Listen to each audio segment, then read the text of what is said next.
Never a dull moment. The neighbor I mean, has kept Nate Boyer on his toes. This is what it looks like in here. Since he and his wife moved in next door 3 years ago.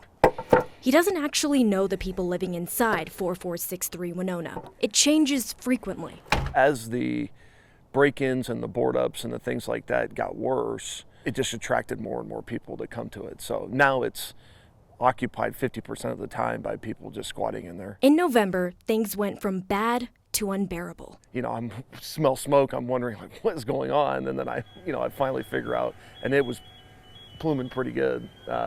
Probably 30, 40-foot flames by the end. It took 46 firefighters to put the fire out. 4463 Winona is one of those properties where the neighbors say they've had problems for years. Despite the property being vacant for nearly 5 years, it wasn't until this year the house got put on the city's neglected and derelict registry. It's one of 160 properties James Hicks, the manager of the program, added to the list. For context, we added 34 properties in 2023 and less than 40 in 2022. Hicks took on this position last year with the mission of identifying properties like 4463 Winona. It's not that there were a lot more problem properties this year. We realized that there were a number of properties that should have been on the list but were not added for one reason or another. I talk to neighbors every day, and so I hear the horror stories. Neighbors like Nate would know. There's not much of a process other than to continue to complain. You know,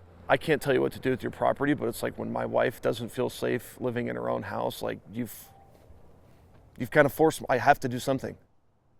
The city says the goal for next year is to hold more hearings on vacant properties, which will allow the city to increase civil penalties on nuisance buildings if owners are not showing that they're doing what they can to keep their properties in shape. Riyad Shah, 9 News.